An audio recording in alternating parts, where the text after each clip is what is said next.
ప్రియ సహోదరి సహోదరులారా, నేడు అమలోద్భవి మాత మహోత్సవాన్ని జరుపుకుంటున్నాం. నేడు మనం ధ్యానం చేసుకునే సువిశేషము లూకాసు వార్త 1వ అధ్యాయము 26వ వచనం నుండి 38వ వచనం వరకు. మరియ తల్లి నిష్కళంక మాత, జన్మ పాప రహితోద్భవి. దేవుడు మరియ తల్లిని జన్మ పాపం లేకుండా సృష్టించాడు. ప్రియ సహోదరి సహోదరులారా, మొదటి ఏవ తన యొక్క అవిధేయత వల్ల ఈ లోకానికి మరణాన్ని తీసుకొచ్చింది.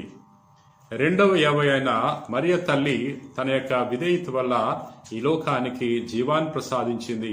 ఈ లోకానికి రక్షకుని ప్రసాదిస్తుంది. ప్రియా మిత్రులారా, మరియ తల్లి దేవుని యొక్క చిత్తానికి తల ఉంచింది. దేవుని కొరకు తన జీవితాన్ని సమర్పించటానికి ఆమె ముందుకు వచ్చింది. ప్రియా సహోదరి సహోదరులారా, గాబ్రియల్ సన్మర్శకుడు మరియ మాతతో దేవుని యొక్క చిత్తాన్ని తెలియజేసినప్పుడు ఆమె ఈ విధంగా పలుకుతుంది: నేను ప్రభు దాసురాలను, నీ మాట చెప్పున నాకు జరుగునుగాక. మనం కూడా మన జీవితంలో దేవుని యొక్క చిత్తానికి తల ఉంచాలి. దేవుని చిత్తము మన జీవితంలో నెరవేరాలని నిరంతరము మనం కోరుకోవాలి. చాలా సందర్భాల్లో మనకు నచ్చినట్లు మనం జీవిస్తూ ఉంటాం. మనకు నచ్చినట్లు జరగాలని కోరుకుంటూ ఉంటాం. ప్రియా సహోదరి సహోదరులారా, కానీ దేవుని చిత్తమే నెరవేరాలి. దేవుని చిత్తం నెరవేరితే మరి దేవుని యొక్క అనుగ్రహం మనం పొందుకుంటాం, రక్షణ మనం పొందుకోగలం. ప్రియా సహోదరి సహోదరులారా, మరి మరియ తల్లి ఎల్లవేళలా మనకు ఒక మధ్యవర్తిగా మనకు సహాయం చేస్తుంది. మన కొరకు నిరంతరము తన కుమారుణ్ణి వేడుకుంటుంది. మరియ తల్లి అవసరముల్లో ఆదుకునే అమ్మ, మనందరి యొక్క ఆధ్యాత్మిక తల్లి. ఎవరెవరైతే మరియ తల్లిని గౌరవిస్తుంటారో, ఎవరెవరైతే మరియ తల్లి యొక్క ప్రార్థన సహాయం కోరుకుంటారో వారందరికీ కూడా తన కుమారుని ద్వారా వరాలను దయచేస్తుంది. ప్రియమిత్రులారా, ప్రార్థన చేసుకుందాం.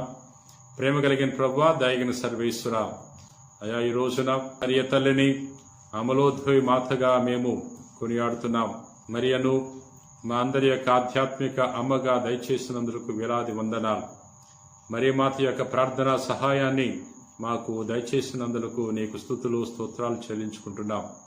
ప్రభువా, మేము కూడా మరియ తల్లి వలె ఎల్లవేళలా నీ చిత్తాన్ని తెలుసుకొని నీ చిత్త ప్రకారంగా జీవించే భాగ్యాన్ని దయచేయండి.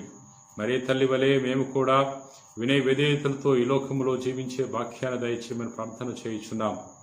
ప్రభువా, ఈరోజు నీ వాక్యాన్ని ఆలకించి ప్రార్థన చేయించిన వారందరినీ కూడా నీకు సమర్పిస్తున్నాం. మమ్మల్ని అందరినీ దీవించండి. ప్రభువా, ఎవరెవరైతే రకరకాలైన సమస్యలతో ఒత్తిడికి లోనవుతున్నారు, ఆందోళన చెందుతున్నారు, అటువంటి వారందరినీ కూడా బలపరచమని ప్రార్థన చేయించున్నాం.